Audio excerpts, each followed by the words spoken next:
Hey guys, my name is Haley, and today we're going to be filming an indie author book haul. So I went to the Akron Book Fest, which I found out recently has only been around for 3 years. I happened to hear about it last year and went to it and had a really fun time talking to a lot of the authors. I met CM Nacosta last year, who, if you don't know, is the monster romance author who wrote like Morning Glory, Milking Farm, and those. I even got some books signed by her, and like she had a special edition that I regret to this day that I didn't buy, even though I didn't have the money for it. But anyway, this year they had a bunch more local authors, and a lot of them, I think I only recognized like one or two of them from last year. So I was very excited to meet a bunch of new authors, and I have a little haul next to me. So when you first walk in, or at least depending on which door you come in, last year they had a whole like section of like 8+ tables that were just stacked in a line, and you could go down the line and pick up as many like arcs as you wanted. And in this case they actually changed that this year because so many people took so many arcs that the arcs were gone within the first like 30-40 minutes, that they put a limit on how many you could get. I did get one on my first go around, and then as I was leaving the event they still had quite a bit and they were letting people take a second one. So I ended up with two. The first one I picked up was The Empress.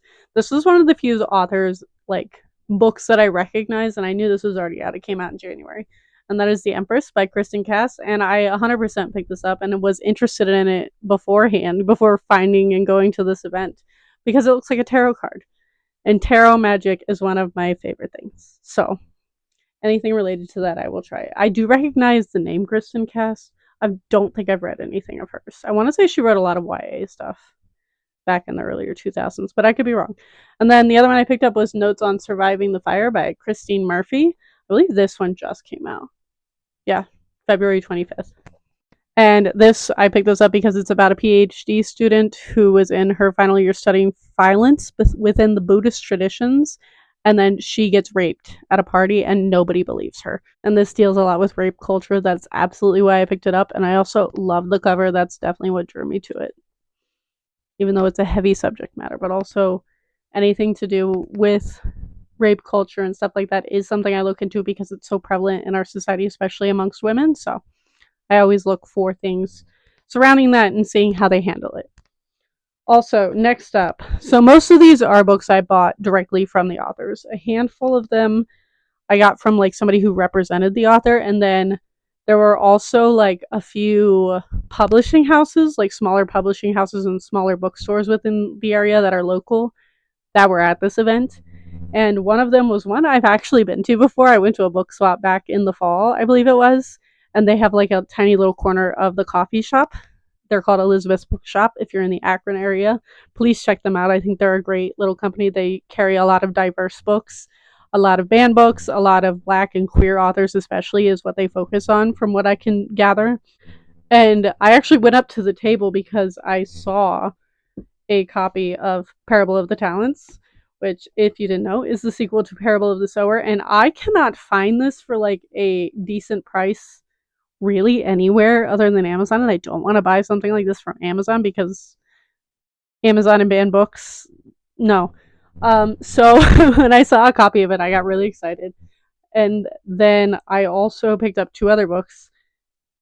Oh, I also wanted to say Elizabeth's Bookshop is apparently moving from the Compass Coffee where they were. So there was a whole bunch of information about that on their website, and I talked to one of the ladies at the table about it a lot. But I ended up picking up three books. I got Parable of the Talents, and then I saw Blended, which is a book by Sharon M. Draper. If you've been around here for a minute, you know I've been reading all of Sharon M. Draper's books, and I had never heard of this one, and it looks newer than a lot of her other books that have been coming out since like the 90s. When did this come out? Looks like it came out in 2018. So it is one of her newer books. A lot of her books that I've read came out in like the 90s or the very, very early 2000s. So I need to pick this one up. And this is about a mixed race little girl dealing with racism and prejudices. So right up my alley. And then the third book I picked up from that tiny little bookstore in their table was Flamer. This is on all of the banned books lists. That is why I picked it up. And it is a graphic memoir, I believe. And this is about a gay boy at a summer camp. I've never read this one. I've been trying to pick up the banned books as I see them out in the wild, and this seemed to be a good opportunity to support a local business while also supporting banned books. I also did not buy the books from some of these authors. I will come out out front and say that I spent more than I should have trying to support all of these authors. I went in with a little budget. It's tax season. I just got my tax refund, but we don't want to go broke. So any authors that did have their books on KU, I used their QR codes and went and looked them up on KU. Like this one in particular is the Live series by Tiffany D. And honestly, if I can find their websites, I will leave them linked down below. And this was like a romance thriller, maybe about a stalker. I don't know if you can see that. And she signed her little bookmark, and I told her I would take that and look her up on KU. I also think there was M.A. Farrick, which I don't know what happened to her card, but I talked to her for a while, and she writes like fantasy romance, and I think maybe vampire. I think she was the more fantasy romance, and she had a special edition that I was like, ooh, that's pretty. So if I can find the link to that Kickstarter, I will also leave it down below because I was interested in that one as well. And then the one I was most interested in and regret the most not picking up and might end up with copies of this if I like reading them on KU is L.A. McGinnis. And she had the QR code in this little card that has all of her series on it. And she writes reverse harem. And she was like one of the first authors I went up to. And she was like, yeah, no, I write reverse harem. And I was like, I love reverse harem. And she was like, perfect, you're in the right place. And then she told me her stuff was on KU. So I believe she has the 3 vampire reverse harems. And then I believe this one's a fae one. And I downloaded Savage is My Kingdom, which is the first book in the fae series. So if you're interested in checking her out, I will also leave her website linked down below. As well as the KU link for those of you who have KU. I will, if I can find all of their information, I will leave them linked in the not in the comments, in the doobly-doo down below. And then one of the first authors I went and talked to before I even found a lot of these other tables, I tried to go in order, but I wanted to save the actual indie authors for later so I could talk more about them, was Cyndi Brec, which her series is called The Theron's Secrets Beneath Scars. And I'm not gonna lie, I walked over because she was the first table closest to me after the ARC table, but also I really, really liked this cover. And she gave me her little pitch without me even reading the back of the book and goes, oh, it's set in Wooster, Ohio. And I go, Wooster as in like down by Shreve? And she was like, yeah. And I was like, my partner, actually, when we met, lived down there in that area. So I know that area very well. I've walked around there many times. She was like, really? Most people don't know where that is. And I was like, I know.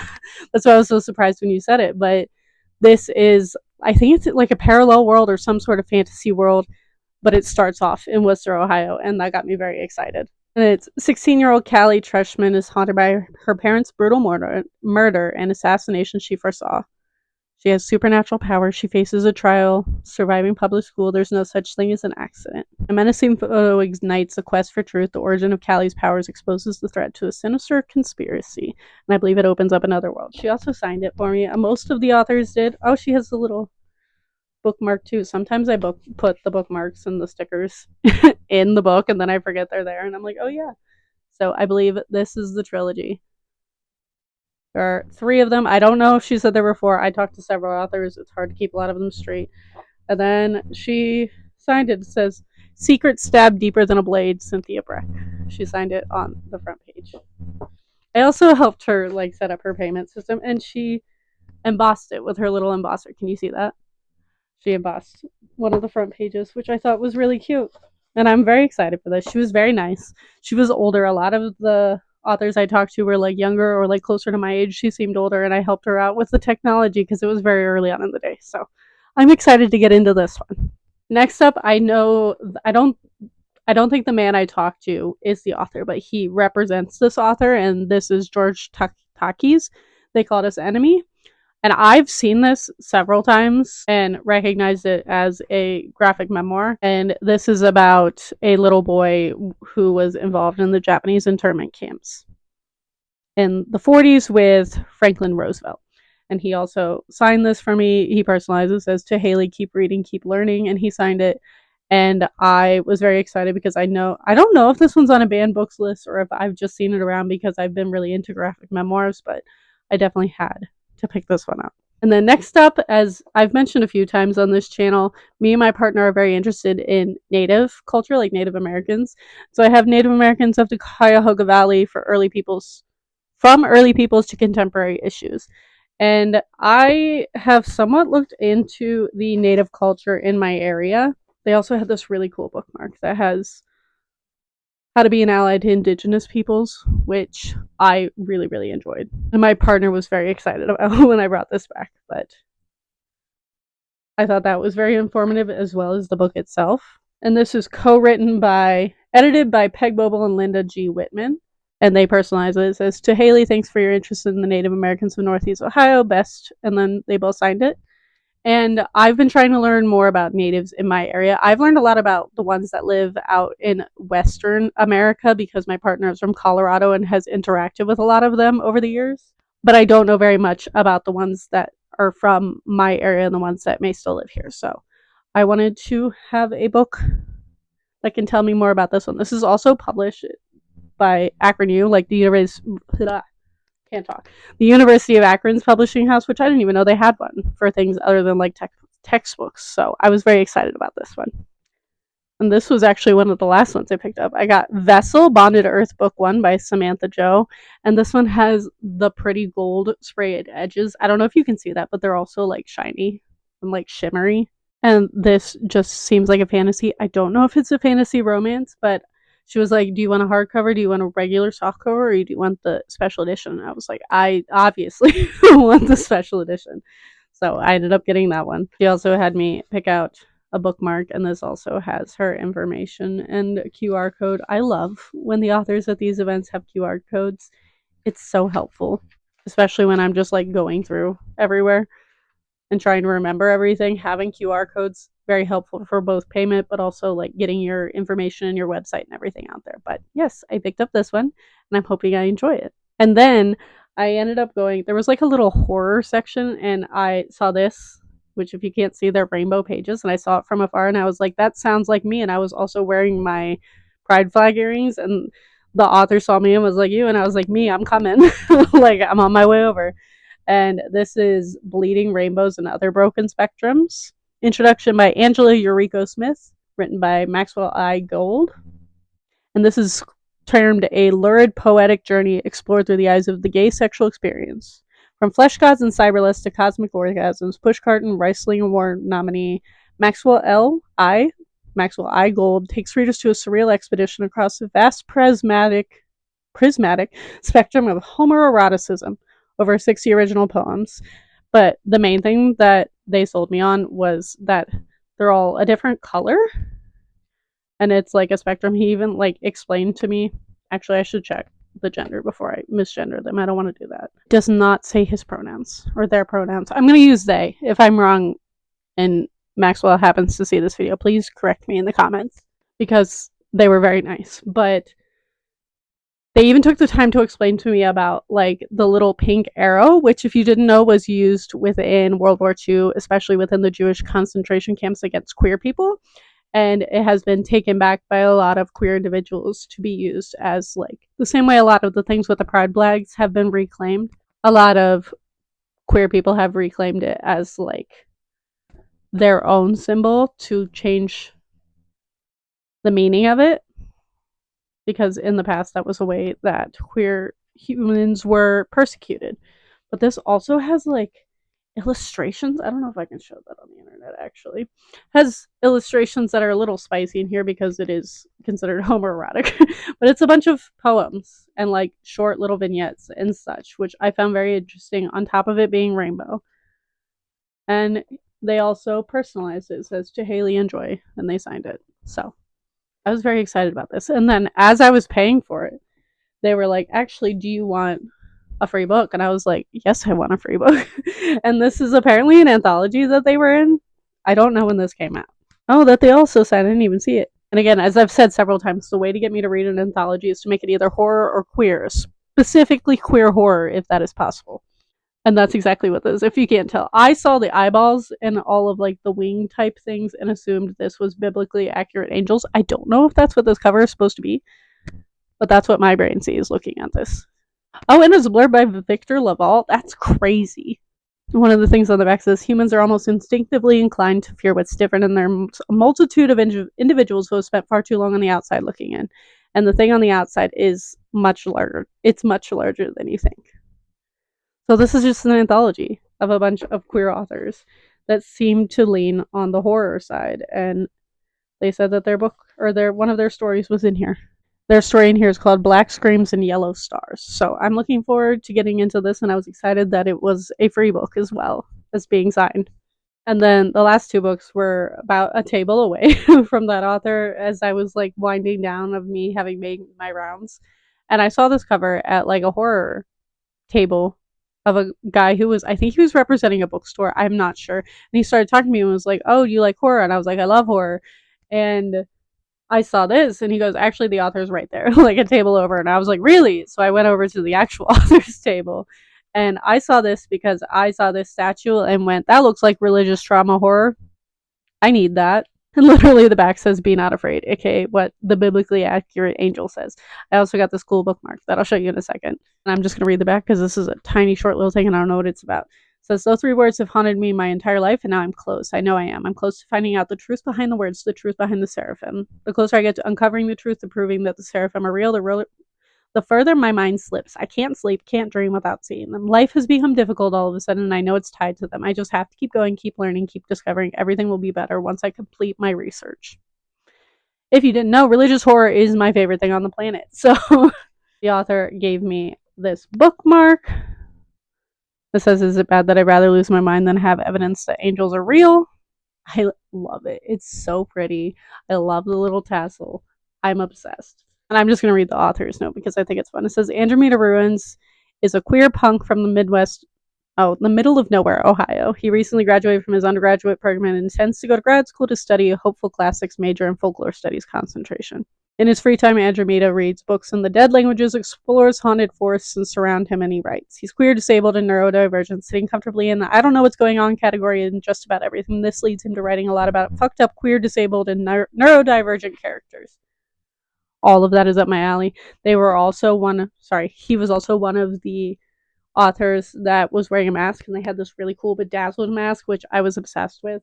And I also picked up another book from them. I don't know how to pronounce this because that is clearly in Greek letters of some kind, and it says "Call Me Icarus" novel, and the bottom says Andromeda Ruins, which I think is the author's name. Oh yeah, they gave me all these things with them. He handed me a bunch of stuff at the end as I was checking out. And this one says, "You deserve someone who can burn just as bright beside you." I loved. And it says, "If I'm the sun, then you're my moon. You're perfect, the best parts of me back to myself. You make me feel whole." And I really love the art style. And then they gave me stickers. We have this little sticker, which I was like, I really like that. And I'm probably going to put that in the back of my Kindle. And also we have the character stickers from this book. We have Achilles, Thanatos, Icarus, Andromeda, and Apollyon. Sorry. In a lot of the Christian things, it's Apollyon, and that's how my brain pronounces it. This is an anti-establishment retelling of the fall of Icarus. I love the story of Icarus. I'm not a big mythology person, but there's certain ones that I really like and find interesting. And if you didn't know, Icarus is the one who flew too close to the sun, if you've ever heard that term. So this one is about the Elysians are here to protect us. They uphold order. They keep citizens safe, unless you are their kid. When you are the child of Elysian, you get to see what they are truly like. You get to see their fears, their anger, their hatred. You get to be subjected to their wants and whims. Most importantly, you get to be trained by the best of the best to become an Elysian yourself. At least that's what we were told. We weren't told what that training would cost us, what it would do to our bodies and our minds, how it would make us into what Elysians really are, mindless abominations. These monsters are in every corner of our society. They are heralded as gods among men, but not for long. I am doing everything in my power to show who they are behind their masks. Soon everybody will see these nasty creatures for what they are. And they also asked me if I wanted the hardcover. They also had soft covers. And he seemed very nice, so I was very interested in not only horror, which, as we all know, horror is my favorite thing ever, but also a queer horror author that is local.